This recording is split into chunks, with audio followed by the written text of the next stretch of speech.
Well, if we had had the contributions from all of that development that's happened in the last 15 years in this area, we probably would have had or could have funded another 2 South Banks. And in reality, it's a kind of South Bank kind of area that we're going to need, that we already need, that we will need for the next oncoming population. You see all the cranes around. I think somebody counted them. They said 27 at the moment, Yes. and rising. Each one of those cranes is a building. Each one of those buildings is a $50 million project plus. And each one of those $50 million projects should deliver open space and infrastructure for the neighbourhood. In the last 15 to 20 years, we've seen development. We've seen a lot of people come into the neighbourhood, but we haven't seen any new parks. So the only new park that got built in the last 15 years was, in fact, down in the gully on Dolphin Terrace. The drainage way there got turned into a park. So that's half of those little white squares of development have already happened. The other half are happening now. So what can we do? We could say, well, some people say there's no space. Where are we going to find a park? The land's too expensive. The little park that we won on Thomas Street, on the corner of Thomas and Vulture, is about 1,000 square metres, and it's worth $1.2 million. And it used to be a piece of private land that the council bought to make a park. And it's in a good spot because there are no other green spaces that are going to be next to Boundary Street. So land worth buying. But where else can we build parks? So the strategy has kind of come up with an idea, which is basically to repurpose roads in Crown Reserve, which is free land. It's actually our land. It's the land that we own together. Wherever doesn't need to be used for roads, we should repurpose it for open space. And it's a fairly simple idea, but I want to describe to you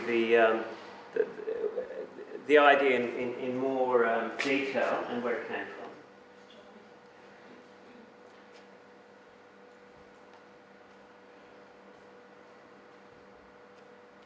So, West Enders have always valued their public realm.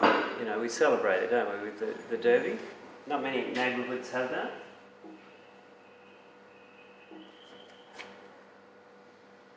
I'm going to try and get this to move. Okay. So that's a pretty potent example of how we claim space, how we claim road space to public space, to community space, to festival space, to areas where we can celebrate being a community. And it's a great event. And it just shows you what a road becomes at other points of time, what it can become. And this idea goes back thousands of years, and in other places, the centres have spaces that accommodate all of these different uses, don't they? So if you go to an Italian village from 1,000 years ago, the middle of town would have been a marketplace. It still is a marketplace, but it's still a gathering place. It's a place of festivals. Sometimes cars park there. Sometimes vehicles drive through it, and does all those things. And then it somehow manages to be a beautiful thing. We had this sort of idea, and the community has this idea, and this is sort of not a thought bubble that's just emerged, that in probably 20 years of having brainstorms like this, the number one thing in this neighbourhood that has come up is about green space. Doesn't matter what workshop we ever had, green space came up to be the most prominent thing that people were worried about. And so it was even last year when Kurilpa Futures held a large forum over at Souths. I think there were 250 people there. The number one thing, green space. So it's not a thought bubble, it's actually something that we all want. So how can we get it?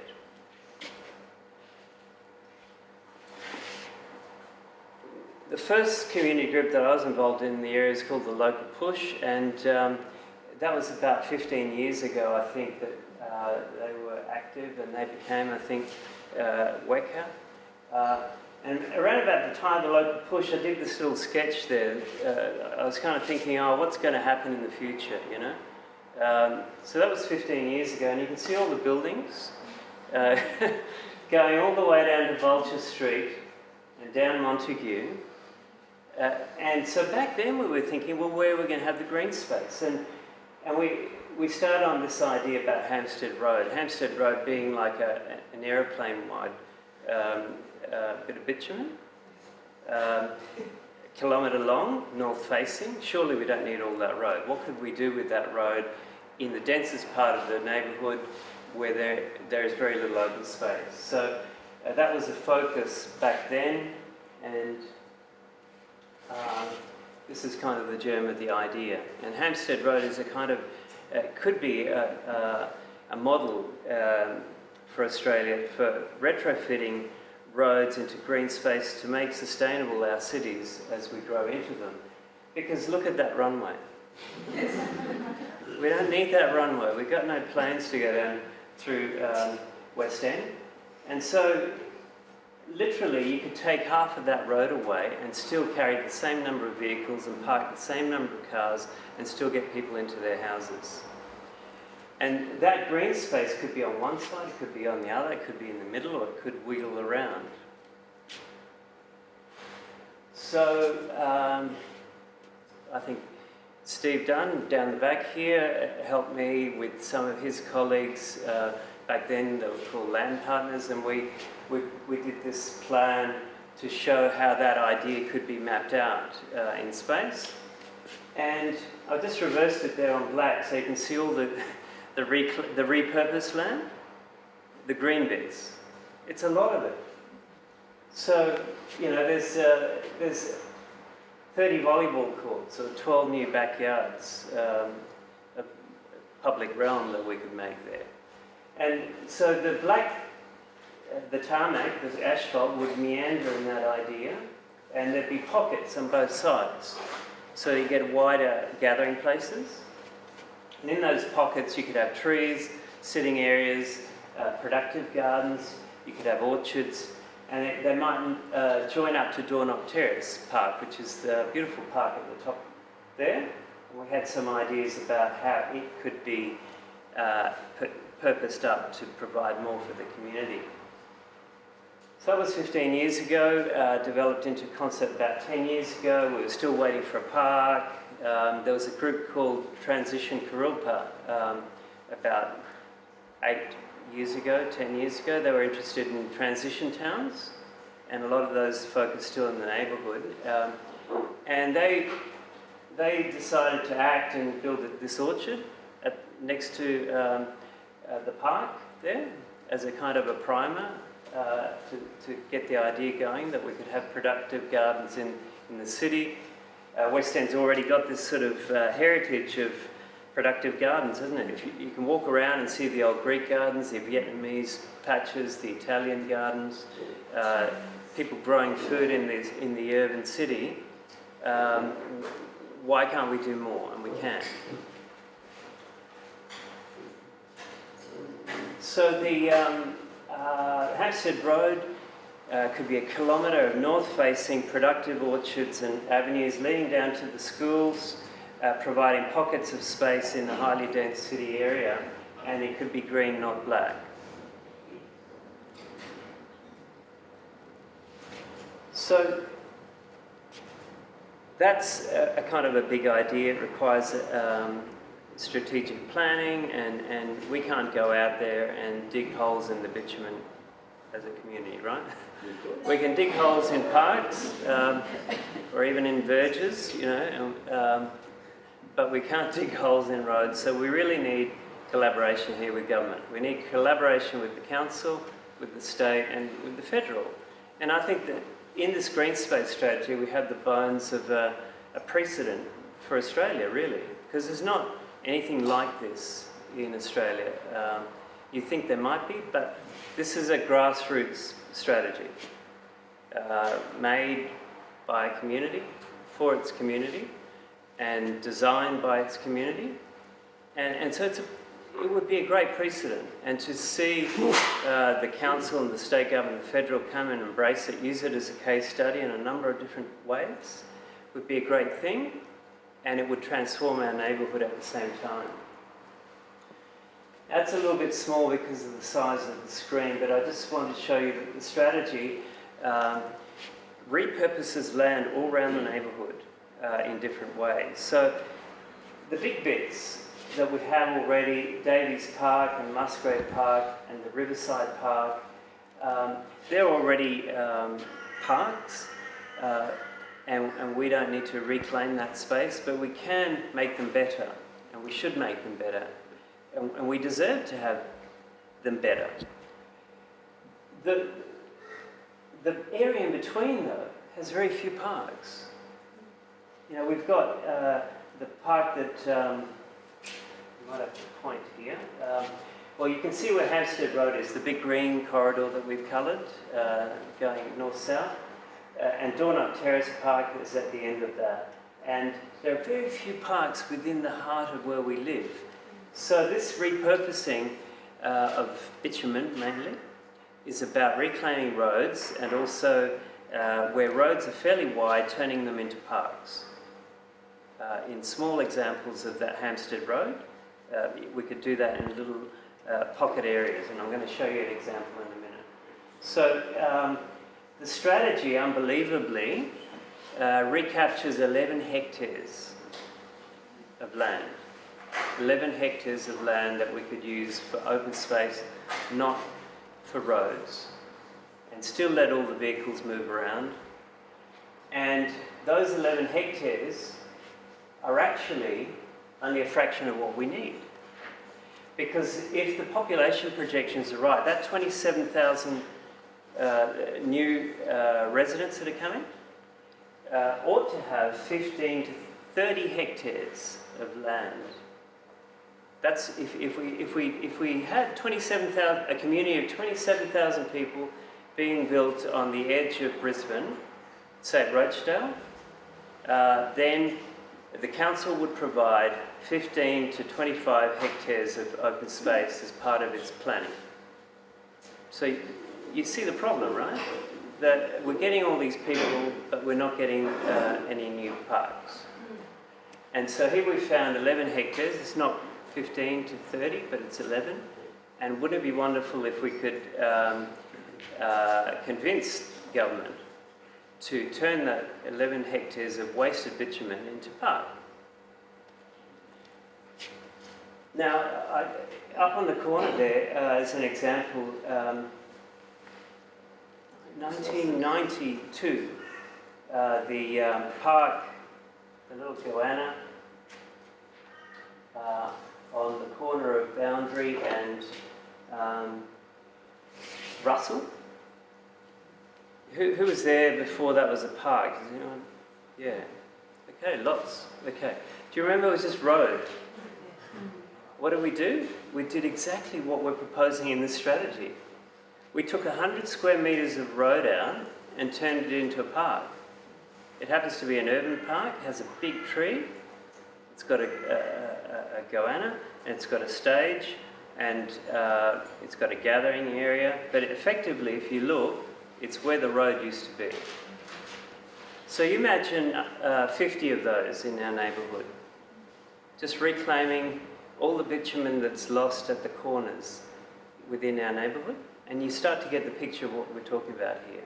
That we can do it. We can reclaim the space. We have done it. We did it beautifully. The council never came back, but we did a good one. You know, I think it's become a loved place, hasn't it? What would Boundary Street be without that place? In fact, it's been good for development because that used to be a service station behind there, and after it became, look at it now, it's just a cafe and bar precinct.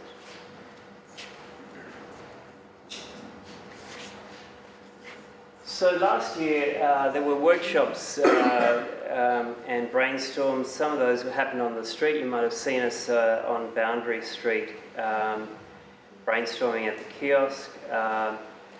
We were asking people what they thought about this strategy. We were asking people what they wanted to do with the Thomas Street Park, because there was a fairly mediocre plan being proposed for the Thomas Street Park. It was sort of like an outer suburban park with nothing in it. And we didn't think that, having waited 15 years for a park, we thought we should get a good one. So we asked people what sort of park we should have, and you know, there's thousands of ideas that have gone into not only the strategy but ideas for that park. And the other thing that we sought to do was to save that kiosk, because that kiosk actually came out of that same development of the goanna and the fig tree in the middle of the street. And it's a community space, isn't it? It's kind of where we claim a little bit of space to have events and where the homeless can pick up food, and it's valued. And it was going to go. And so we thought, well, that's not right. You know, let's save that kiosk, and I believe that it's... Jonathan? Yeah, I think so. Yeah, good. Just So, barely. it's just barely. The kiosk matters. We don't have many public facilities, really, that are free, that community groups can just use for without any cost. And we're taking that money for a toilet block in the new park. Yes. Yeah. So, as John has pointed out, we also, part of the brainstorming, identified that new park on Thomas Street ought to have a toilet. It only makes sense. There's a lot of people.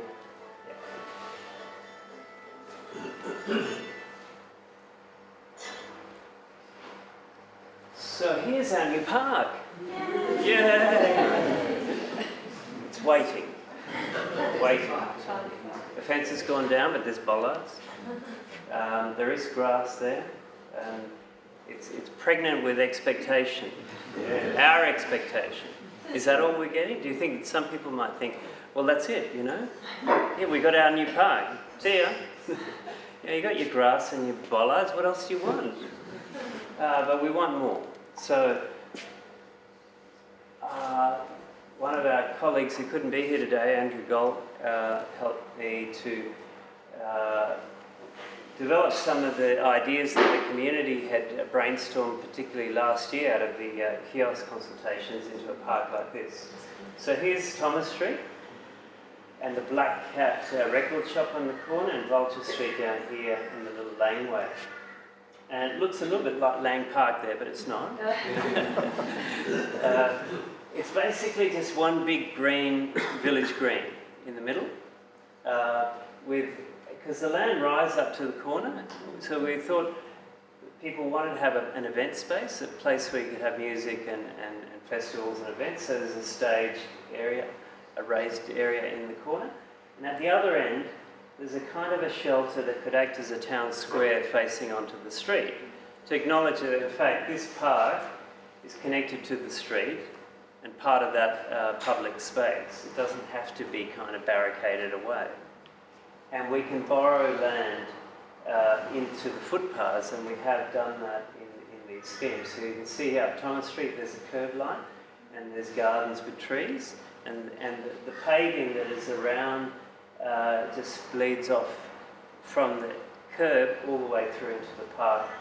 So that the idea was to have a perimeter walkway that kids could also use as a little wheelie area, you know, for play.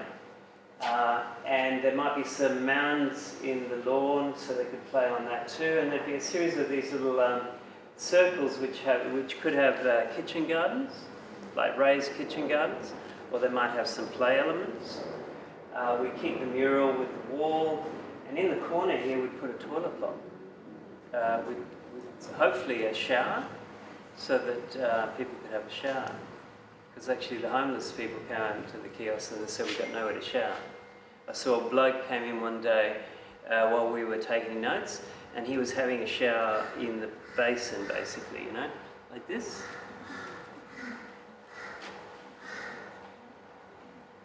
So that is the park that we're hoping we'll get. And we've been presenting. We gave it to the council and we offered to engage with them and to help them implement it.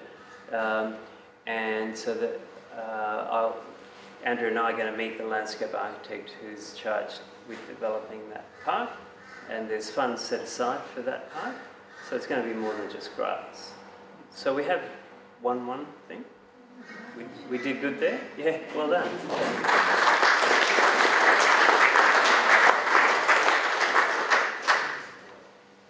So I'm hoping that it might not all happen in 1 year because of money and the way the council stages things, but I'm hoping in the next 2 years we'll have a village green effectively, with public art, with sound, with lighting, with public toilets, places for kids to play, a town square, you know, a rich space, a beautiful space.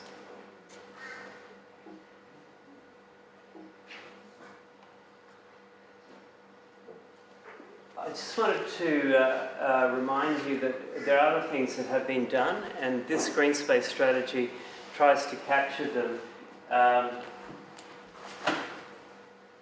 It's on the internet. Kurilpa Futures and Weka have it there as strategies, but it's, I think, now about 70 pages long, and it's got projects at the back and the strategies at the front, and all of these little test cases, like Hampstead Road, Thomas Street Park.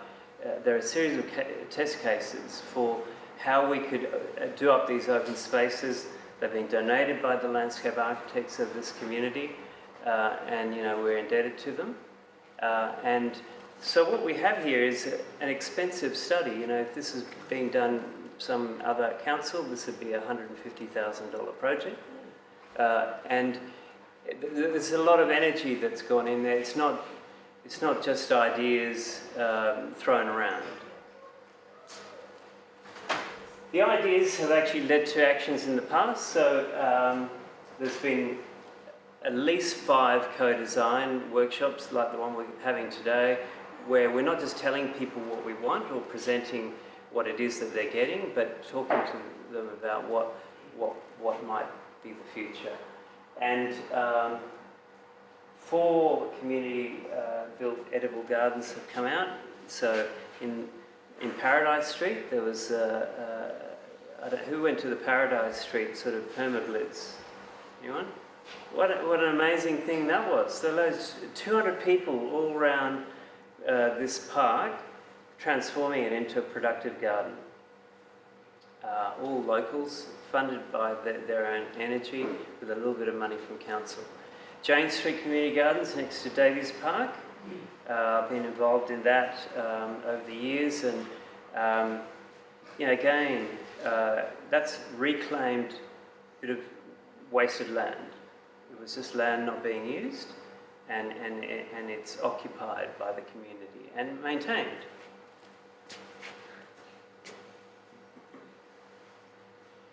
So I just want to show you an example of how we could repurpose small pockets, not big ones, but small ones. And this is Sussex Street. Sussex Street has the retirement village at the one end, at the high end, and the church down at the lower end, where it hits Vulture Street. And Alvin, where's Alvin? Alvin and Mitch, is Mitch here?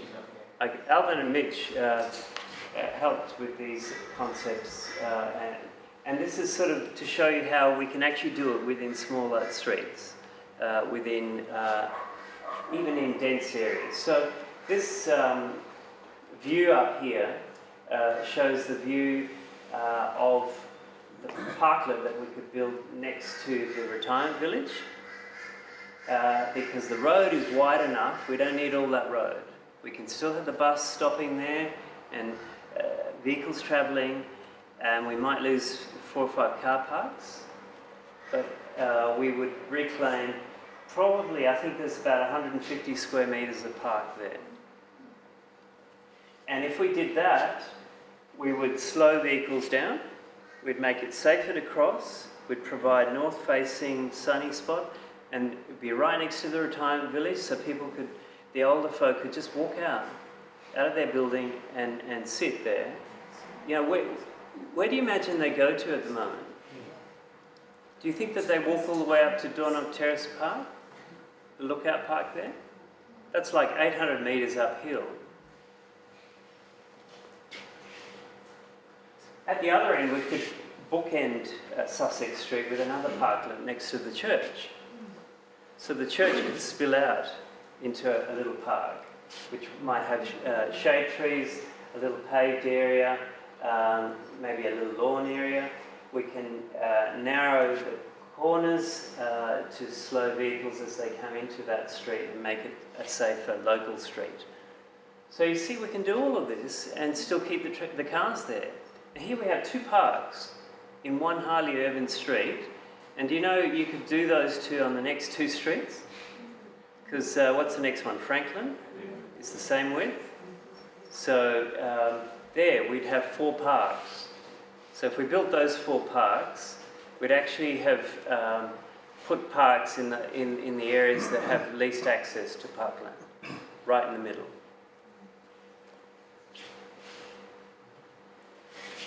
So we're going to have a little workshop to think about some of these actions. I wanted to just sort of finish with this, which is, you know, we see all these cranes kind of putting buildings in, so all we want to do is crane some open space in. That's what I'd like. So how can we do that? How can we crane the open spaces in? So we can brainstorm and claim them, and that's what this strategy does, right? It claims space. By drawing it green instead of grey, we're claiming it. So by brainstorming it together, we can say, okay, well, which ones are most important to us in the short term? Which ones should we act on and build? We can't have them all at once. So we need a repurposing strategy, and that's what this is. It's about repurposing land that we already own. Then we need to lobby and collaborate with government, because they're the keepers of that land for us. They build it, they control it, they maintain it. And we can help and we can prioritise, but in the end we need government. And of course nothing gets built unless there's a program of money. So we need to secure funding and a program to make some of these things. Otherwise they just stay dreams, and this will just stay a report. Pretty good looking report, but nothing will get built. And we don't want just a report. We can collaborate on these local designs, and we can build certain things. And the Jane Street Community Garden is a good example of the community just getting on with it, right? They just built that. Had very little to do with the council, but that's not a road. It's already space. There are other opportunities, though, that are like that. So the gullies are an example. But there's lots of leftover space here and there. It's actually not a road. And we just need to find them and claim them. So I think, just to finish off,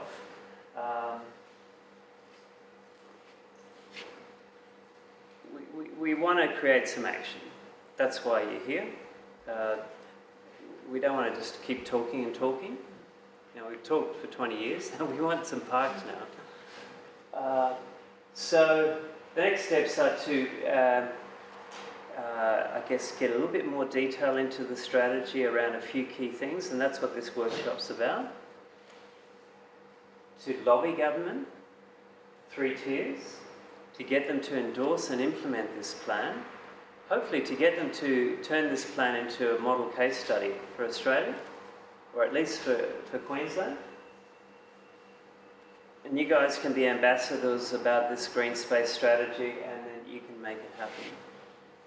So we need to believe that, you know, this is not just some kind of a dream, that we can make these spaces. We built that Goanna out of road. We can do more spaces like that. Thank you.